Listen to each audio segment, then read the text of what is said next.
Hello and welcome to the Gaggle Bowl Challenge. And if this is our Destroy Media Narratives, I'm George Szamuely. With me today, of course, is co-founder of the Gaggle, Peter Lavelle. So, Peter, we've had the 100 days of Trump, which has a kind of magic aura to him. I don't know why, but traditionally we have this 100 days supposedly. FDR. I know FDR. it's FDR. That's it. But ever since FDR. Somehow every presidency has been measured by this 100 days. But in theory, it's supposed to be like the honeymoon period. So, you're supposed to give the new administration, a chance. They've got 100 days, but Donald Trump. not Donald No. Trump. He hasn't had that. So maybe we can give um an assessment. So let's first of all think about foreign policy.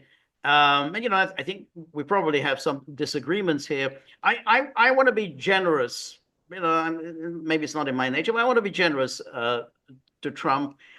He inherited, I think, a difficult situation in Ukraine, particularly in Ukraine, and I think he has made an effort to bring it to an end. I mean, I think he's doing it, but it's a very difficult situation, and it's not something that can be just you snap your fingers and you bring a 3-year war to an end.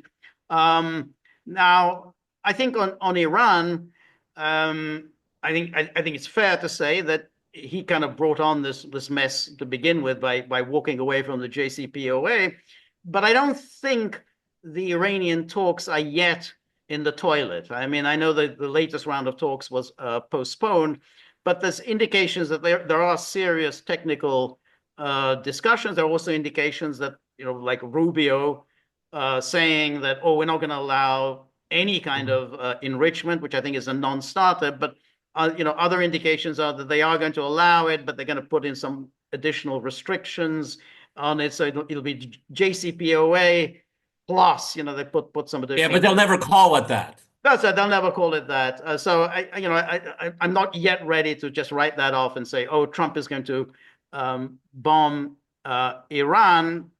And I think one piece of evidence for that is the fact that Waltz has been sidelined, and all the stories are that it was this issue, the bombing Iran, that brought about the downfall of Yeah. Waltz. And though Rubio may also be a bomber of Iran, he seems to be a much shrewder player of the game than Waltz was. So he manages Yeah. to sound like Trump. Anyway, go. I'm going to try to be generous too. Okay. I'm glad you started out on this note.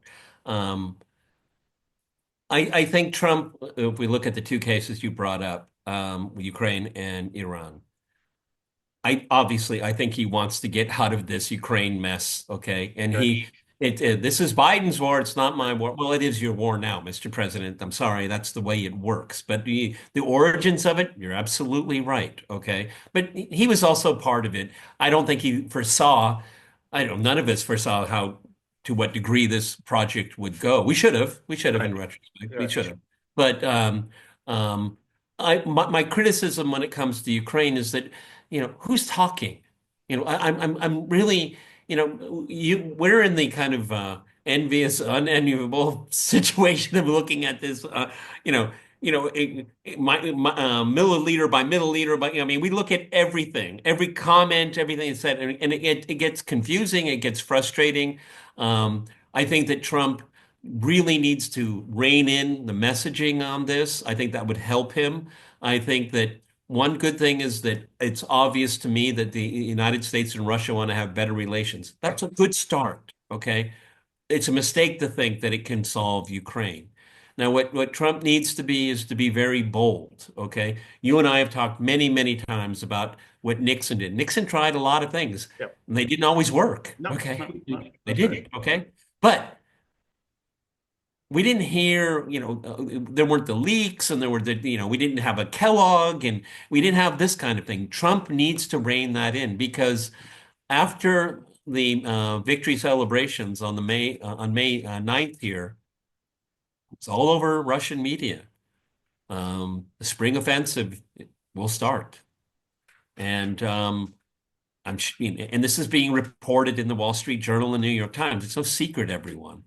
And so there's this window that opened, I think, with goodwill on at least the parts of the Russians and the Americans, not the Europeans and not the Ukrainians, not well, Zelensky, but there's because of the history of distrust and broken agreements, the Russians are going to go with what they know, okay, and they're going to move forward militarily, and that's not going to make Trump look very good, okay. This is where And I, then yeah, but this is hey, where hang I, on here, and then hang on here, just one last thing here, and then this direct commercial sales.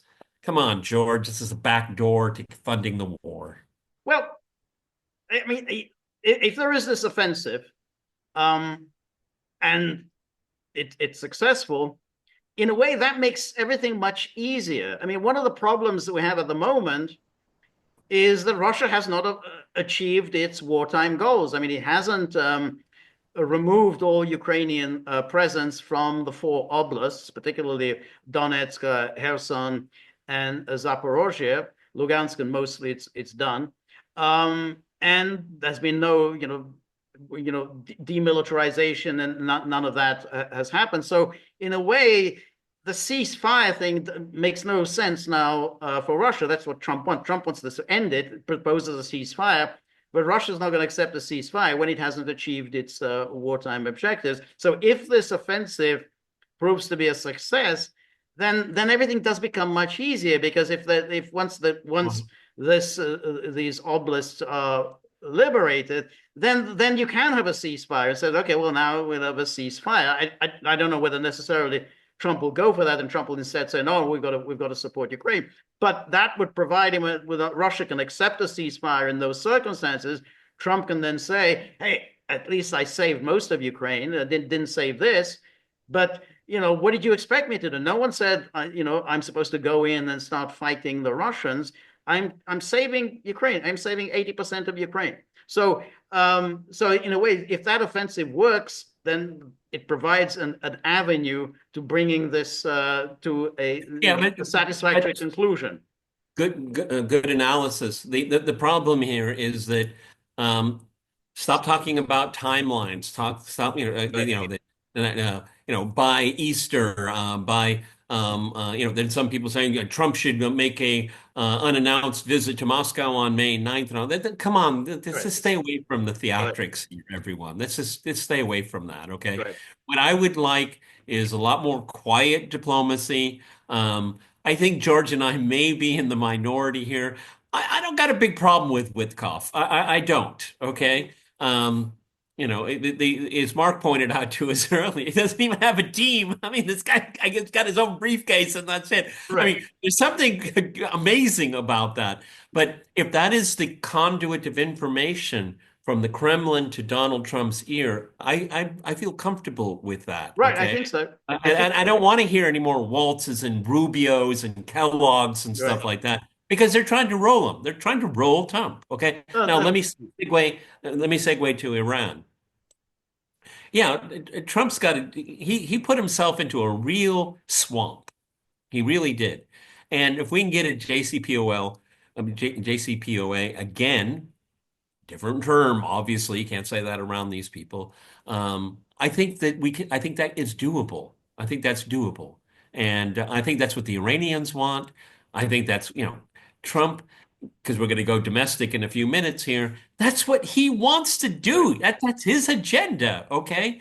Right. And so, there's all kinds of kibitzing on the side. That was the reason why Netanyahu made two quick trips in quick succession to Washington, lobbying for this. It seems that Waltz was on board with that. And if Trump knows you're crossing him, boy, I hope God, will protect you because remember everyone, one of the ongoing themes that George and I are talking about when we talk about the Trump administration is where's the learning curve? Well, he's learned, that, you get out of line, you speak for me, there's going to be really serious consequences. Okay. I think that's And I, right. I think it's a punishment sending Waltz to the UN. I think it's punishment. No, I agree. And it wasn't Signalgate, because Trump doesn't No, care about that. he Security doesn't care about it. No. doesn't interest him. Even bringing in Jeffrey Goldberg. That probably pissed Trump off. On the other hand, he gave Jeffrey Goldberg an interview, so that wouldn't necessarily lose you your job. But if you were plotting behind Trump's back and you were in cahoots with Netanyahu, and planning some kind of an attack by Israel, and then in order to present Trump with a fait accompli, that's something that would clearly piss him off. This was Well, and something. all the more so, George, it's not that he was that Waltz was in cahoots with Netanyahu to attack Iran. No, the fact that he did it behind his back. That's It's right. not the fact that they were planning. That's it. They were clearly they when Trump wasn't in on the loop, and that is very much reminiscent. I don't know whether Trump knows what Alexander Haig did in 1982 with Menachem Begin when they invaded Lebanon. He was in on this. Haig was in on that invasion. Reagan didn't know about it.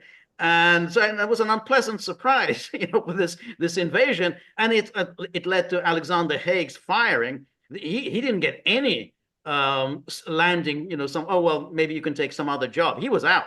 But that's what happens when you cross the president and you think that you're really the president. You're the one who's going to get to make these kinds of decisions. And I think that's in the Waltz. And you're absolutely right. This is a particularly humiliating role because as ambassador to the UN, you really don't do any policy. You put your hand up Yeah. whenever your bosses in Washington tell you to put your hand up. That's Yeah, it. That's your job. being representative at the United Nations is akin to a spittoon. Right. Okay, that's what it is. Now, the latest talks were postponed on this week. I still want to believe that Trump wants to avoid this. It will tarnish, it will indelibly stamp on his administration. I mean, that's what he will be remembered for. Right. Okay. And Trump doesn't want that. No. He does not want that at all. George and I have surmised here is that what Israel does in the West Bank and Gaza, that's their business. Trump has no interest in it None whatsoever. at all. Okay. None. As a matter of fact, I'm pretty sure it's my gut feeling. He doesn't want to hear about it anymore. No. I think that's exactly right. And I mean, and even when he came up with that whole Gaza Lago thing, in his mind, he said, well, yeah, how would I deal with a problem, when I want to build some piece of real estate and I've got these awkward people who refuse to move. Well, okay, I'm going to offer them to go and live somewhere else. I mean, how much do I have to give them? And, this is what he thought about it. He doesn't think in the way that foreign policy wonks think about things. Okay, well, just let's buy them out and, move them somewhere. But that's not because he's ideologically, committed to Zionism or any other, that somehow this land should belong to the Jews or whatever. None of that plays any role in his thinking. It's just a real estate. Hey, how do I get rid of a messy problems? I just move them out somewhere. I'm sure he's just completely befuddled by, I'm going to give you a place to live. Right. You don't want to be killed anymore? What is wrong? See, in his mind is, right. What's wrong with you people? Exactly. It's a dump. Hey, it's a dump. Yeah. I can give it to a much nicer place. It's not going to be a dump anymore. So I think that's what he thinks. And also, I think, and this will sound really perverse to everyone, but I'm pretty sure he doesn't like Netanyahu. Yep. Okay. As a matter of fact, Netanyahu is probably one of the most odious individuals that has ever walked the earth. Okay. Yes. And I'm sure he doesn't like dealing with him either. No, okay? I agree. Netanyahu, nobody likes Netanyahu. No, the fact that he had these two visits, neither visit went particularly well. He didn't get what he wanted from Trump, and I think and the fact now that this demotion has gone to Waltz, and that the White House has now put out the stories that, hey, it was Netanyahu and Iran that brought about the downfall of Waltz. So it's in the Washington Post in great detail. So this is the White House that's putting out the story. Netanyahu reads the Washington Post and say, yeah, Trump didn't like the fact that you were trying to push the United States into bombing Iran, and then it's a fait accompli, and now America's involved in this sort of war against Iran. Trump really didn't appreciate it. And look what's happened to your boy Waltz. So Yeah, that's why. Yeah, because in that case, when it comes to Iran, the United States has enormous leverage. Okay, but that's what makes the Ukraine issue so vexing for Trump because he doesn't see the leverage. He doesn't see how he can transact the deal. And that's where that frustration is coming from. Now, George and I can we don't need to repeat it. There's so many we've said it in so many different ways how this can be resolved. right. Okay, and George picked up on it last week, which I think is actually really, really smart. Declare victory. Yep. Just like the Romans do. Okay? The Romans Yeah. said, we won. We're going home. Right. Okay. It had nothing to do with the facts on the ground. Right. Okay. That's what he needs to do. He needs to message it that way. I have said to George over and over again, if he wants to take credit for it, I have no problem at Right. all. Well, it provides him with a mechanism for taking credit. Hey, I saved Ukraine, and then if there is indeed an offensive, then it I provides him. told you so. I told you so. Exactly. I told you so. Hey, I said, look, I was ready to do a deal then. Look, I said Ukraine was in a weak position. Now look, they've lost even more territory, but now we can get a ceasefire because I think at that moment there would be a ceasefire because then that would fulfill Putin's conditions that he set out in June of last year at the foreign ministry. Basically, once the these oblasts are freed from all Ukrainian presence and NATO membership is off the table, then that would be the basis for a ceasefire. So that could bring this war to a conclusion. But at the moment, it's not going to happen. I mean, they're just since Russia hasn't achieved its wartime objectives, then this cannot be a moment of the ceasefire. Yeah, Trump, I know he doesn't want to do it because it will be a sign of weakness, but he needs to reshuffle his team. Mm. I think he really does. And personally, I think he should fire Marco Rubio before he gets Trump into a jam. I don't have it in my mind right now who it should be, but he needs a foreign minister. That's what he Right, needs. he needs it. I think Witkoff would certainly be a good candidate. The fact that he's inexperienced, again, I don't. You don't need I an don't. experienced. Actually, I think that's a plus. I I'm think it's a sorry. plus, exactly. Just he's a plus. What Witkoff has, what no one else has, he's on Trump's wavelength. I mean, and Yeah. that's what the national security advisor has to be. He has to be in the president's wavelength. That's why presidents often get rid of one national security advisor after another because they're not saying what the president. I mean, Reagan had what I think 6 national security advisors. None of them were Everybody saying what Reagan wanted to hear. outside of the spouse, the national security advisor is the person the president sees most. Exactly. That's it. Yeah. Okay. And he likes to golf with Witkoff. Okay. He Right. feels comfortable with this. Right.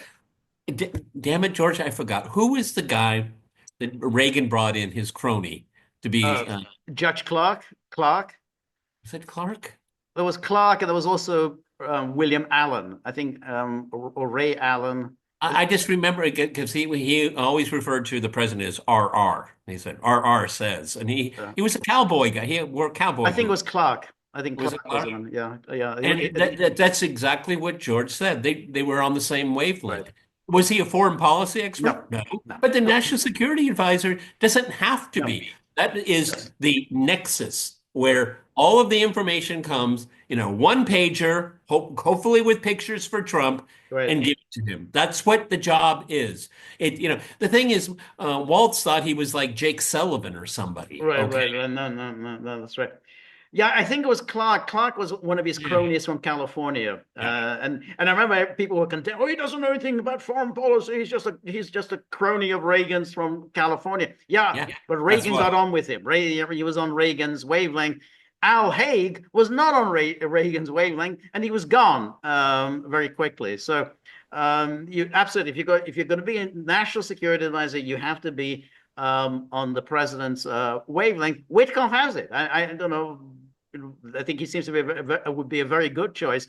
I can't believe Rubio is going to hold both positions for very long. I mean, it's Yeah, more like Rubio should be sent like ambassador to Panama. Okay.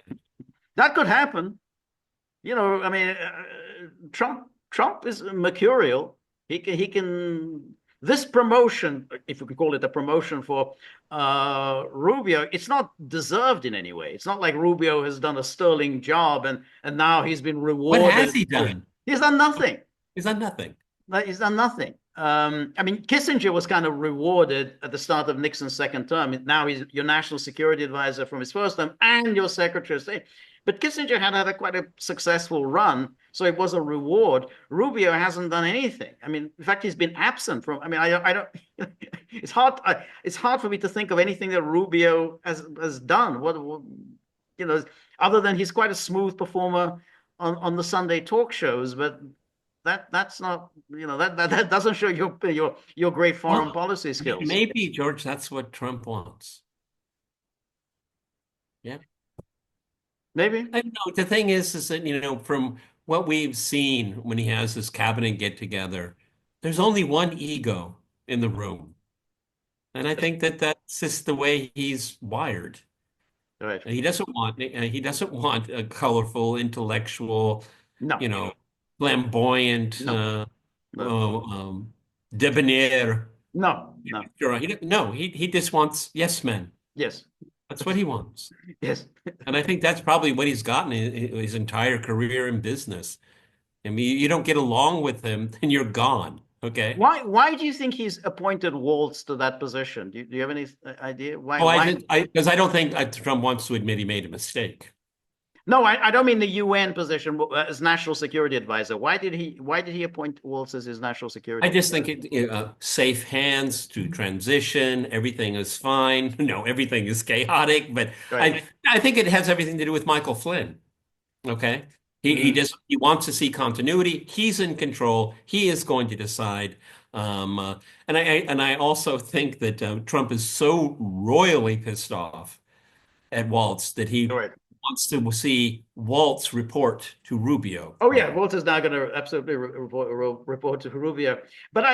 This is purgatory. But He's in oh no, purgatory. no, you got that's right. Waltz, but Waltz was an odd choice for Trump to make for his national security advisor. I mean, we talked about it at the time. It seems strange because I hadn't even heard that there was any particular bond between the two of them. I'd never heard that he was close to Trump. He was an advisor to Trump or anything like that. So it was such a surprising George, choice. it could be the same thing with Bolton because Bolton, exactly. Yeah.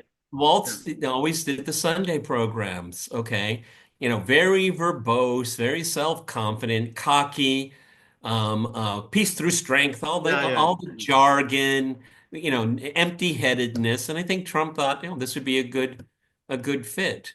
Right. Yeah, again, I'm trying to figure out this man in the White House is, I don't know if it'll ever be done because, you know, we saw all of the mistakes. He admits to mistakes in his first Right. administration. He seems to be repeating them. Right. Right. Well, that was, but on the other hand, he learned his lesson with Waltz. That was pretty fast. Waltz's departure was pretty quick. Within 3 months, he's gone.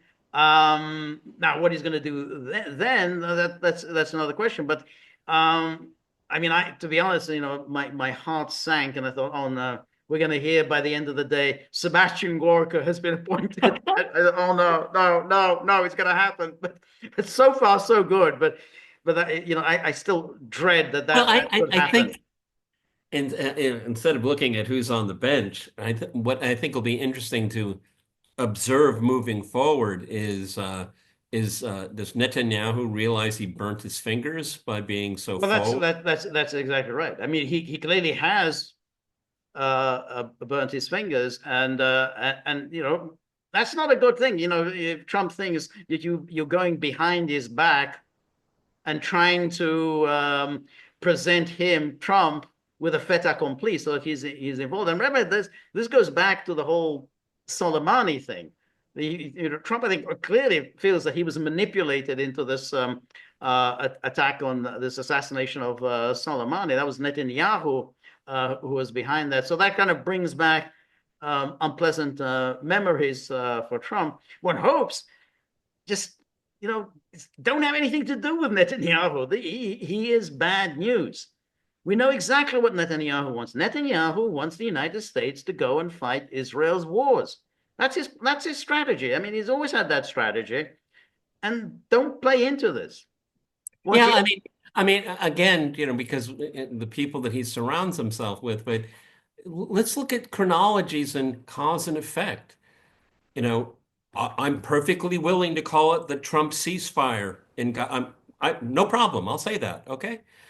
What happened? The Houthis stopped. right, And then Trump seems to walk away right, from his own ceasefire. He owned it. He wanted right, it. Okay. And now in the current news cycle, the David Ben Gurion Airport in Israel is being bombed. right, Okay. Ceasefire. Houthis quiet down. Donald, do you see this kind of cause and right. effect? Right. No, that's right. I mean, And of course, someone like Netanyahu can say we're more exposed and vulnerable than ever before. right. Okay. That's right. And then of course this the bombing of the Houthis, which again seems to have very little uh rhyme or reason to it, other than the United States is always bombing somebody or other, and no one quite knows It seems exactly. like they're always bombing Yemen. Yemen, or sometimes it's Somalia, there's some Al Qaeda offshoot somewhere or other that they're getting bombed. So yeah, that I think that clearly is completely pointless. But just going back to, if you're assessing Trump, I think both on Ukraine and I think both on Iran, I think what should give him I think more of a chance. I don't think Okay. it's fair to write It, write it, it it, off completely. if it means success eventually, then sign me up. Okay? Sign me up. Right. All right, let's go domestic politics. Domestic policy. Now, domestically, I think Trump has a very ambitious agenda, and I think that's where his real interests lie. Um, as I said on Friday, I mean, he's going after the universities, which are a real problem. They're basically, these are money funneling organization. They funnel money to their political allies. It's the universities that create all the think tanks, the foundations, the civil society organizations, all the various human rights And groups. it's all downstream into culture. Exactly. Yeah, all of that, the think tanks, and it's downstream, and they infiltrate society with all of their products. So you get the indoctrination that goes on in the elite universities, and then the products of that indoctrination then staff society, and of course the big law firms are a key part of that. So that it doesn't matter who's in charge. Basically the people who wield power in America remain the same. And so I think it was important and obviously very, very difficult, this challenge for Trump, and it was bound to happen, that there would be a massive onslaught throughout the courts against Trump. I mean, just one after another. You can, Trump just announces anything, and right away, somebody rushes to court, gets a temporary restraining order or an injunction, and it's, I think, that's what happens when you have an ambitious agenda. Yeah. How it's going to resolve itself, I don't know, but I think the U.S. Supreme Court is going to have to step up at some point Oh, and yeah. and issue some kind of an order, because you can't have judges basically running the country, which is what's happening now. Well, yeah, but George, let's face it, that was all baked in. We should have expected it. I expected it. Okay. I mean, there was lawfare against this administration the first time around. My only caveat here, and I know I know you know it's coming. Um, Going after certain departments because they have a pro-Palestinian professor and things like that. I have no patience for it, George. I just none. Okay, this is piggybacking off of an endeavor that you and I completely agree with. Okay, I mean, I was in academia for a long time. Those are the worst years of my life. Okay, but for the very reasons that George just explained here. But when you're going to go in and you're going to cherry pick and, oh, we don't like this president of this university because they don't back speech issues when it comes to Israel. I don't have any patience with that whatsoever. I think it's completely wrong. I think it's taking a good policy approach and polluting it and damaging it. Okay. The same thing goes on with immigration. We talked about this with Hans. I think everyone should take a look at our podcast with Hans on that was very, very interesting. I learned a lot. And he came up with the different buckets. We're going to get different bucket. I think he's probably right, okay? Because um, this was all foreseeable. I've been waiting for this reaction, okay?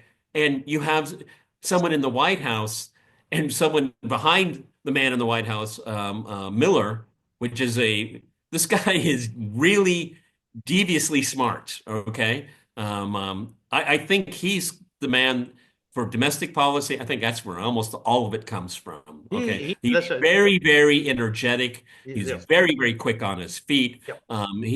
He can twist arguments very effectively. It's politics, everybody. That's what it's all about. Like, don't be naive about it.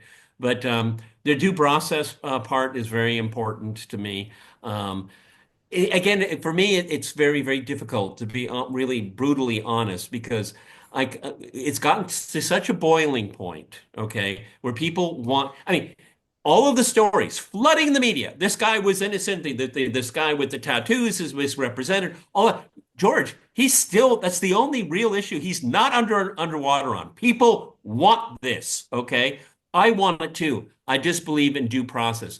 I'm not saying everyone should have a trial. That would be ridiculous. There's no resources for it.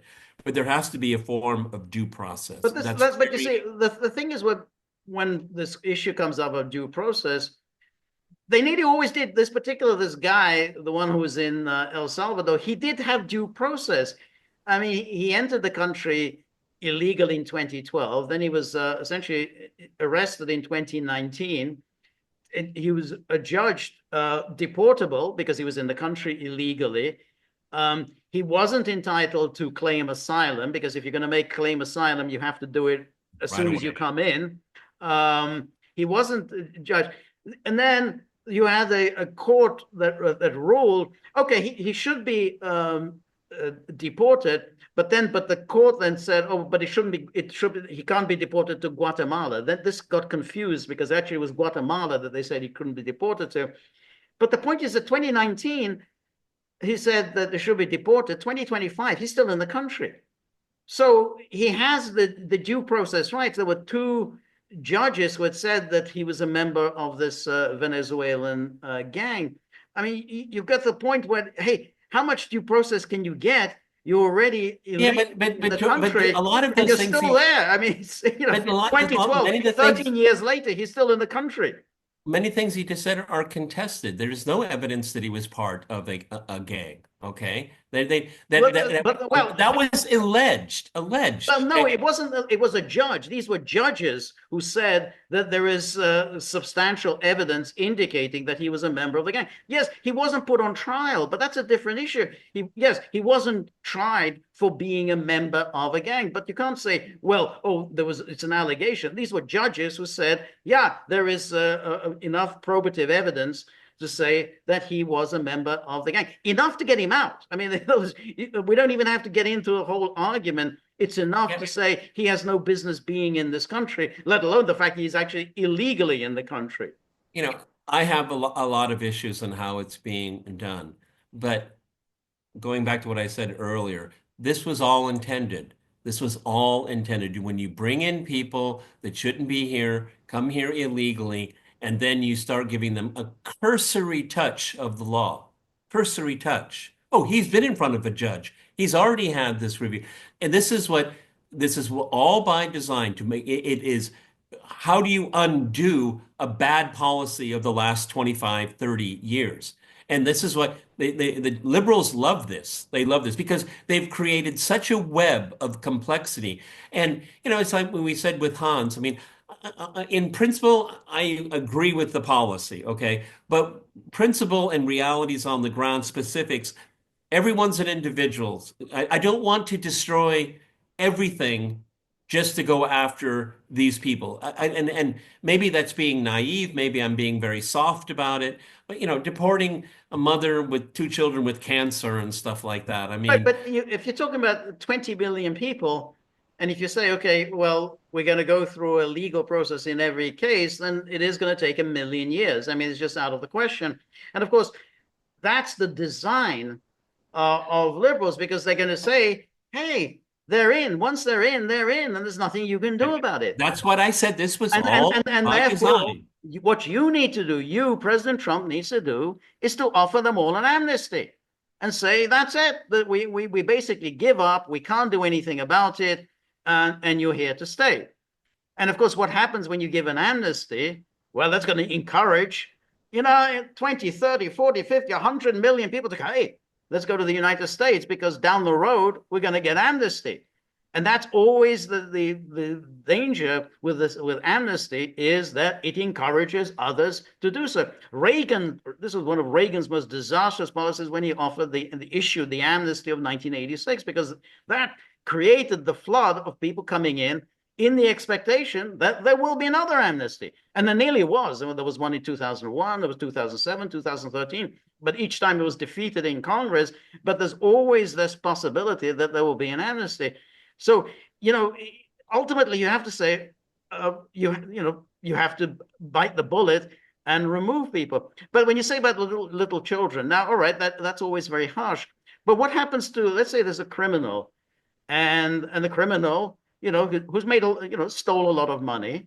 And then you say, you know what? Not only are you going to prison, we're going to take all your money away from you. And who's going to get punished? Well, his children. So, hey, but the little children, they've been going to private school and taking horse riding lessons.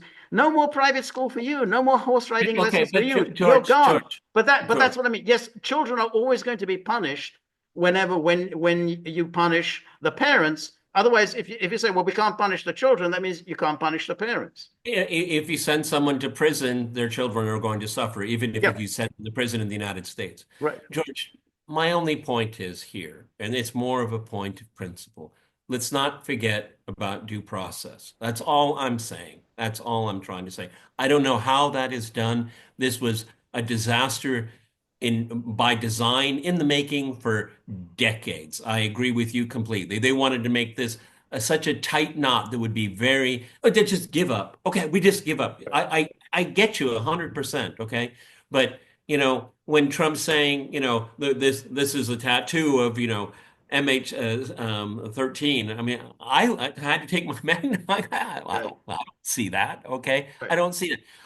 I get the point. Okay, I think ICE should be well funded and it should be done correctly. Okay, I'm not against the policy as it is conceived. Okay, but the sloppy work of setting and again, this turning this prison in El Salvador. I mean, this is a huge business. Okay, and speaking about, well, maybe they'll send American citizens there as Well, that well. was that was just that was Maybe that's just hyperbole. Okay, well, that's Trump for you. Okay, but and other issues like the tariff thing. I mean, come on, that was not a very good rollout. Well, Okay, but the tariff thing is that could be a very successful policy for Trump. I think there will be a lot of agreements that he's going to come to, trade deals that he's going to come to with a number of countries, for the very simple reason everybody wants access to the American market.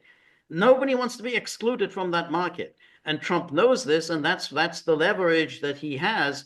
That hey, you want to continue getting access, we can keep you out of the market, or do you want to get in? If you want to get in, then okay, you have to George. start George, paying more. now George is going on the theory side. Okay, okay, I get it. Okay, um, first of all, not one deal has been signed. There's no real deal being negotiated. There are deals being Oh, negotiated. okay. There are various sources on this. Okay, I'm not going to argue with you on that. But between now and then, be careful, George. It's going to be when, let's just say, I don't have the numbers in front of me. Let's just say Trump says, I'm going to do a moratorium on tariffs to China. Well, a lot of ships have already sailed. A lot of ships have returned home. There's going to be a lot of turbulence. Now, in theory, that's what one should expect. But who's going to be hurt by this? And I've already seen reports, again, it could be complete bias, could be complete propaganda, shelves emptying out and Well, things yeah, like but that. I'm all the shelves. I take it at face value. Okay, maybe it's true. But Okay. the shelves are being the empty shelves always come about when people start creating panic. I mean, that is always the thing. People start. It started with the media began these stories. Oh, there's going to be a shortages. The moment people hear that there are going to be shortages, they start buying things up irrationally, and then you've got the empty shelves, and then of course then you have the photographers. Hey, look at these empty shelves. There was no reason for it. There's absolutely no reason. There's Well, plenty of inventory. There's no reason for any shortages other than the artificial fake panic. And we saw that during COVID. Again, we had all the fake panic in COVID. So I think there's a lot of fakery now with the okay. tariffs. Like for instance, the recession. Oh, we're in a recession. Inflation. Then the statistics come out and say, there's no inflation. Statistics come out and say, well, actually, the number of jobs created is actually very high. Oh, but they're still continuing with these stories about the recession. But this is all made up. Jamie Dimon said, well, I think there may be a recession by the end of the year. That's immediately transposed in the stories as, oh, recession is coming to the United States. Why? Because Jamie Dimon has said, just shooting his mouth off that, well, there may be a I, recession by the end of the year. I think it's way too early right now. Maybe everything will land like a cat will land on its feet. There's a lot of countervailing evidence. It's one thing is for excuse me. One thing is for sure. There's a lot of uncertainty out of there. I don't know how this is going to pan out. Well, I'm expecting unintended consequences. How this is going to create jobs in industrial jobs in America, I have no idea how that, Well, there's a lot of investment that's coming in I now. don't know, George. Trump touts a lot of investment now. Memorandums of understanding, okay? Well, I don't know. I mean, these are I don't know. These are big But corporations. George, you and I both Apple is, know is is promising to build you can factories here. deindustrialize much faster than industrialize, Right, okay? but I think that people And George, come on, how many middle class people in America want to work in a factory? Okay. sure. I think people absolutely would if they get You paid. know, They the get thing paid. is that no one, I think there's kind of this is part of kind of Hollywood lore about Americana and all that. I don't think people really liked having factory jobs, but if it pays well enough, That's the key. then it's a little bit That's right. different. That's right. Okay. And there's nothing wrong. There's nothing wrong with any job as long as it pays well. And that's the important thing. People always say, "Oh, no one wants to do this. No, no one wants to pick up garbage. No one wants to pick up jalapeno peppers. No one wants to work in a factory." They will do all of those things. People will do the worst jobs in the world if they get paid properly. Sewage workers. What could be worse than working down the sewage? Yeah, but they're unionized and they often get paid very well, so they'll work down in the. But you can make fun of men, primarily men. I suppose some women do it, cleaning windows and skyscrapers. They make a lot of They money. make a lot of money. It's They make terrifying. a I lot of couldn't do money. that job. It's a If you see the electric poles, you see the guys going up there, they're paid a lot They're of paid a money. lot of money. Anything. There's a dangerous jobs. People will do them. I think people will do any job as long as you pay them. If you don't pay them, then they won't do it. And that's what And people and do. there's the issue of AI. Okay, I mean there's a lot of automation of these jobs. I mean we can have factories, but they could be automated. George, again, you know, I'll sound very contrarian from my usual spiel, but what Trump should have done is announce a new deal, a big one, okay, and go on a war effort. This is he is defending the home front, Right. and and I know fiscal conservatives, this will, bust their nut, okay, but that's you need money. Biden he did it in the most haphazard way. What was it? Anti-inflation, whatever it The was called. Anti-Inflation Reduction Act or whatever it's called. You Yeah, know, yeah. whatever. That was a Um, half-baked idea. right, But Trump wants to, he likes to think of himself as being bold. I would have been completely behind, let's make it here, right, okay? And let's make it happen. right. And and twist the arms of the titans of industry, okay? We've been really, really cushy with you guys for decades. We've made you fabulously Right. rich, okay? Now a new sheriff is in town, and you're going to get with the program, okay? Right. But I People want talk about Trump's authoritarianism. No, that's the kind of approach I want, okay? but he has, to be fair, I mean, I think he has been doing that. I mean, I think he has been Is saying it that, yeah, you're going relying to do it. on private enterprise just to solve Yeah, everything? I mean, Steve Jobs, not Steve Jobs, the Tim Cook, who's the new boss of Apple. Tim Yeah, he Apple. said Tim Apple exactly. He said, hey, you've been building these factories in China. How about you build some factories here in the United States? I mean, Well, no, George, you want to sell an iPhone in America? It has to be made in America. yeah, absolutely. Get back to me. That's right. Okay. Would that make Trump unpopular? Initially, of course, it would. You think you have a black market and gray Right. market for iPhones? But no, if I were Trump, I'd say, look, Americans can use iPhones if they're made in America. And That's get back to me when you've done something about it. that's right.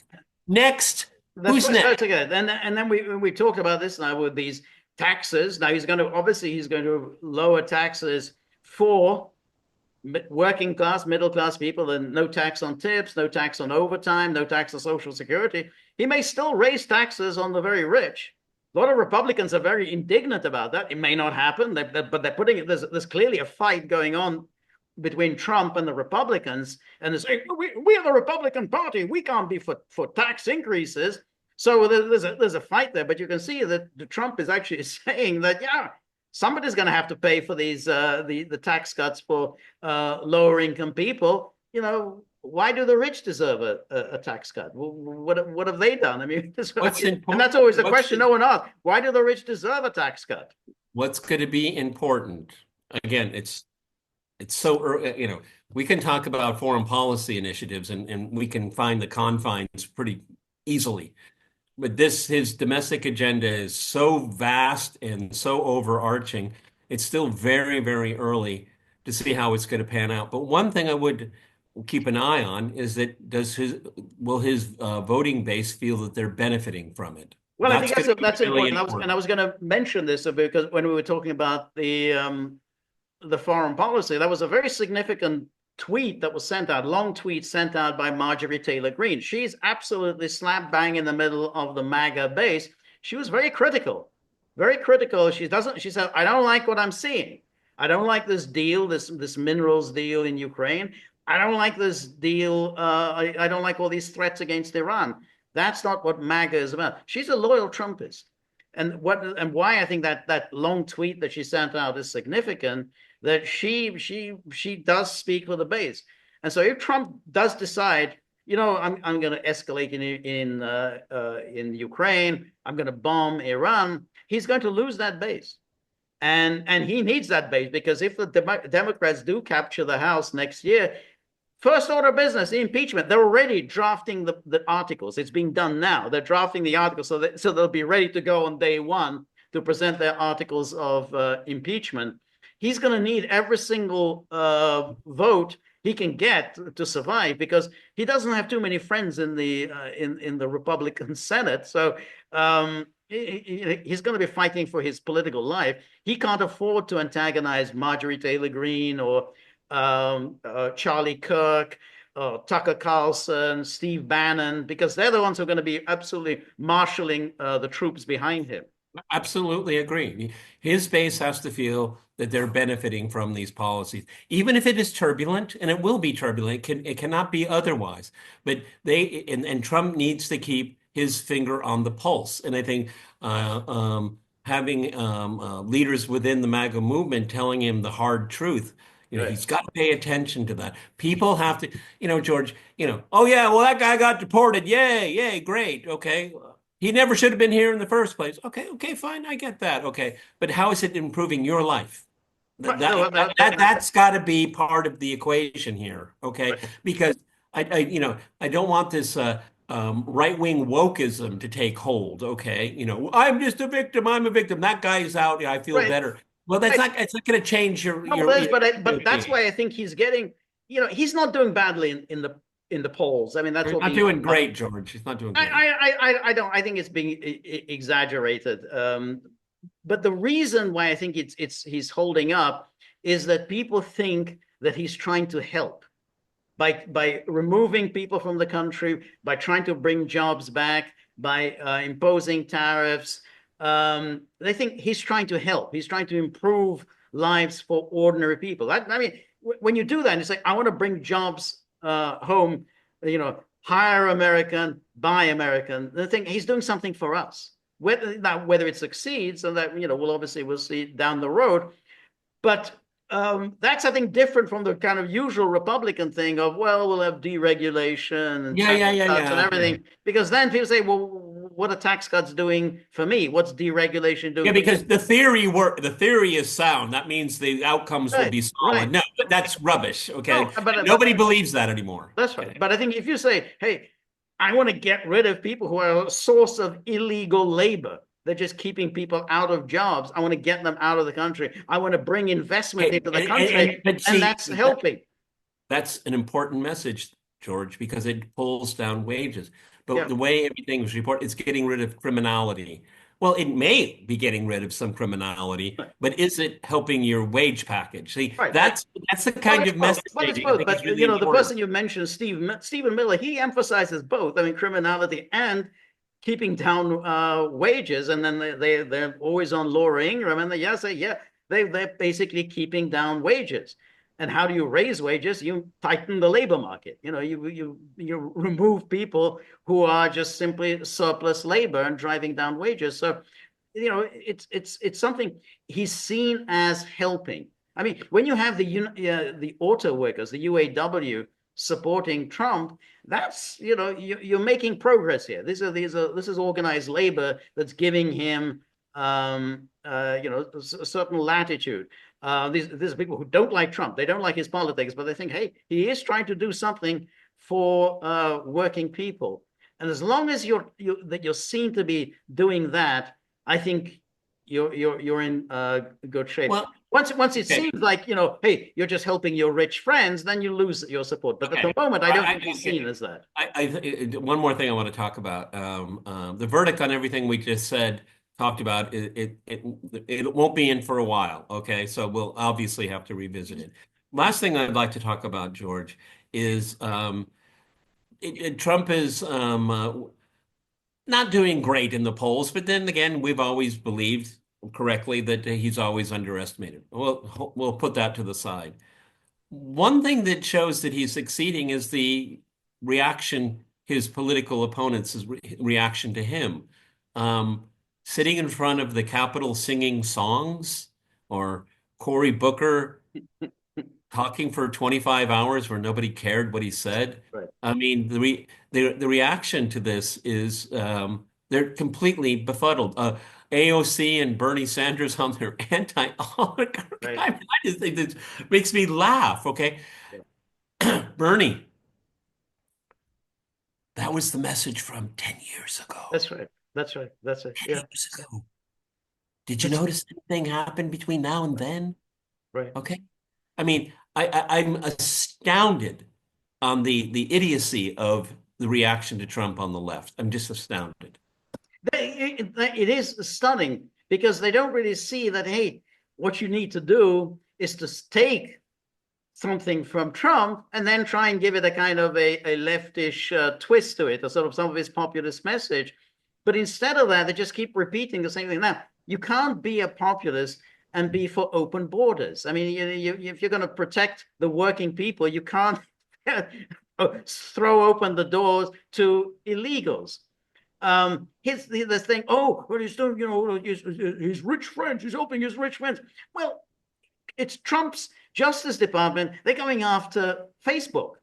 I mean, they're going after him. I mean, Zuckerberg may have sucked up to Trump, giving him money for his inaugural ball. but he's still fighting off an FTC lawsuit. He's probably going to lose that. Facebook is probably going to have to disgorge WhatsApp and Instagram. The Trump Justice Department, they've gone after Google. That goes all the way back to the first term. They're going after Google. Elon Musk, he's not getting anything in terms of his commercial interests. I mean, that's why the stock of his company of Tesla is sinking, because he's not doing well out of this. So, they're kind of regurgitating all these cliches, and they think they're being populist. They're not Well, populist. There's nothing also, populist about any of this. I have to parse my words very carefully right now. But betraying Trump as a strong man, a dictator, um, uh, indifferent to the law, well, this is where we are, George. Right, I mean, how did the rule of law help his base? How did Biden's lawfare against the most popular politician in the country? How'd that work out? right, I mean, the left is so clueless right now. right, They want Trump to move fast and to break things. right, That's what they want, okay? But they're told to be afraid of it. right, No, this is why, so many things are happening that I feel very uncomfortable with, but I understand why it's happening, right, okay? right, Because a lot of people are going to say, and you and I said this many times, there's a certain window here. I mean, once it closes, it's curtains for everybody, that's right. okay? And following up on what you just said, compare how traditional conservatives are doing with Trump. We got two sets of traditional conservatives who absolutely got hammered in recent elections. There was the guy in Canada, this Pierre Poilievre, and then you got the guy in Australia. They ran traditional conservative campaigns, should have won, but instead they didn't embrace a kind of the populist nationalism, which I think that's the direction that you need to go today. You can't do the usual tax cuts and basically the same thing as liberals and but a little bit less of that. Yeah, we need to bring some kind of controls on immigration. Yeah. We Yeah, just need Green tweak, New just Deal, but tweak, yeah, tweak, tweak tweak, this tweak. and yeah, that's Yeah. right. And Yeah, he, well, we've been tweaking for 50 years, yeah, everybody. yeah, and then this Pierre Poilievre, he ate an apple on the internet. That's about all he's ever done. The only thing he's famous for is that he ate this apple while he was being interviewed, and that somehow, oh, he's another Trump. Oh, look, he has contempt for the journalist Well, because he ate an but apple. George, they distanced themselves from Trump. Yeah, That's exactly why right. they That's lost. exactly right. That's exactly right. That's why they lost. Yeah, They should have. No, you can embrace the spirit of populism. There's nothing wrong with that, and that's a message people want to hear. But in the case of Canada, in the case of Australia, you didn't have to invoke Trump. right, But why? right. He's Hey, president of the United States, that's not of Canada, not of Australia. You right. can invoke the spirit of it, and that would have been far more effective. But it just shows how feckless and weak Yep, and timid yep, all these people are. right. Anyway, all these politicians, okay, you didn't get your seat. You're going to be in a think tank, or you're going to, you're all these people are always taken care of. Exactly. That's exactly that. They'll be taken care of. Um, and basically they stand for nothing. I mean, their rationale is a sort of Mitch McConnell, which is we're basically like liberals, but a little bit less so. And then we wait for the election cycle. Sooner or later, we're going to win. We did a little bit better this time than we did the last time, and And next time we're going to do George, a little bit better. and being in the minority isn't all that It's hard. not that bad. Not that bad. Not that I bad. mean, Mitch McConnell presumably is paid the same amount of money if he's head honcho or he's in the opposite, right? He's still got the same That's right. office. He's made a lot of money. That's what he's done. Made an awful lot of money. Very powerful figure.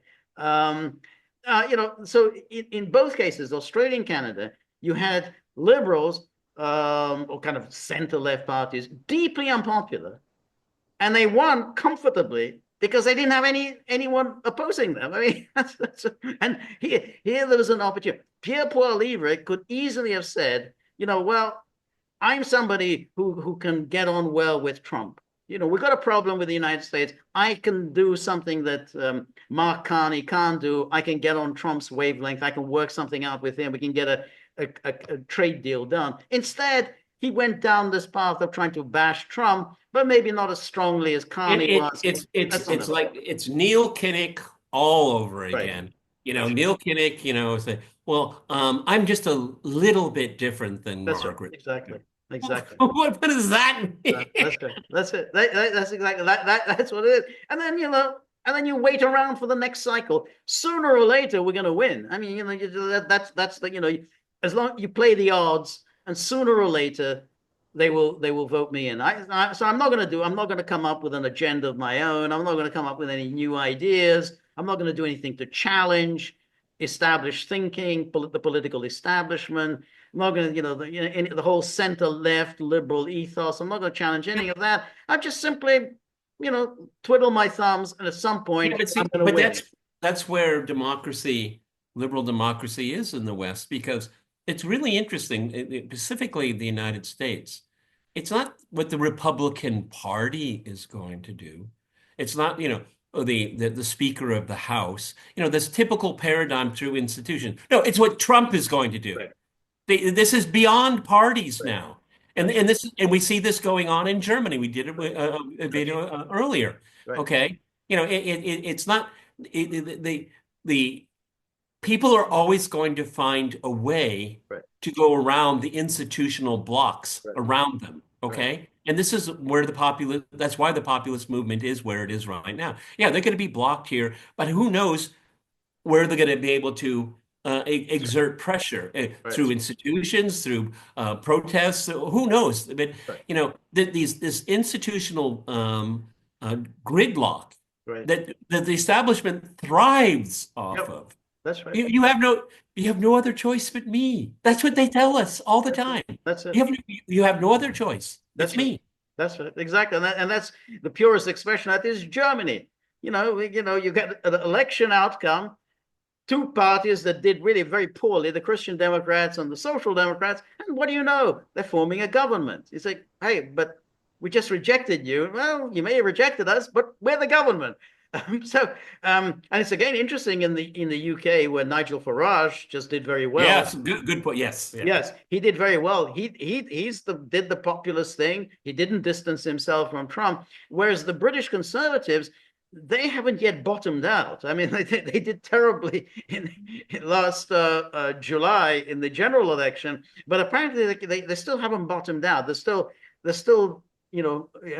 almost a year later, there's still depths to But which they haven't yet But see, sunk. but that just proves that's evidence from the point I just tried to make, is that Nigel Farage is going through local elections. Okay, he's not. No, let's wait for the next parliamentary elect. No, no, Right, no, no, no, no, no. This is smart. Okay, this is go small. right, Go to where people are. That's what the Reform Party, they're going where people are. They're not demanding that no, you right. you follow us into Westminster. No, no. We're going to go to you. That's right. Okay? And That's this right. is what's happening all over the place, Yep, okay? yep, that's right. That's exactly that. Local elections, which not very glamorous. You have to deal with municipal things, kind of boring stuff. But he's won. They've won mayoralties, they won council positions, so they are seen to be doing something. They're seen to be in government. That strengthens them for the next round of elections. And the Tories, nobody wants them. And that's Well, the problem when you have a political it party that clearly nobody wants you. And that, historically, this could well be the end for the Tories. I mean, I know oh people yeah. have written their obituaries of the Tory party before, and they've come back. It's a very old party, and this time they may not be able to come back. It's it's way too early to say, but it is not beyond the realm of possibility that Reform could win a majority in Right, the next parliamentary election. right, Okay? Because they're going where the people are. right. It's not a secret. It's not a mystery. That's For right. way too long, this establishment doesn't believe they have to meet people where they are. Right. Nigel Farage is very, I mean, I don't, he's a kind of a weird guy in many ways for me, but I think as a political strategist, he's top A notch. political strategist. He has a certain charisma. He's the dominant figure in British political life now. Ask someone quick. Who's the Tory party leader? Very few people would know. Oh, is that's that Kemi Badenoch woman? I always rely upon you to tell Exactly, the Nigerian woman. She's the leader of the Tory party. So, who's dominating British politics? Nigel Farage or Kemi Badenoch? So, that tells you. All right, everybody. A little long-winded today, but I think we covered a lot of ground here. That's right. Okay. Of course, I think George and I will do our unofficial Gaggle 200-day review. Okay, because there's so much going on. I mean, like on a rolling floor, trying to get your balance is really, really hard right now. I'm I'm of the opinion. I want to see things shaken up. I really, really do. Okay. If it's being done the right way, the jury's still out. All right, everybody, this is the Gaggle with Peter and George. We're on Locals. Please go to thegaggle.locals.com. Buddy is telling me to wrap up. Tomorrow we have a live stream at 10 Eastern. Um, uh, um, yes, live stream. 10 And a.m. Eastern time, and then that's on right. I Tuesday, need to my finish that solo, sentence. 3 p.m. Eastern time. The buddy is saying, hey, if there's nothing in the tip jar, you need to wrap up a lot sooner than that. You gotta, getting tired of all this, work for no pay. That's not an economic model Buddy recognizes. Well, but what Buddy says, we're all bark. Yeah, that's right. That's right. He's not happy. So we gotta, gotta put a smile on Buddy's face. We're very grateful for all of your help, friendship, and support. The more you're able to donate, the more of these videos we can make, the more we can improve the technology, and above all, we get Buddy, trying to talk some sense in him. But he's a hardliner. He's a businessman. So remember, if you like the gaggle, please like, share, and subscribe. See you soon. Bye bye.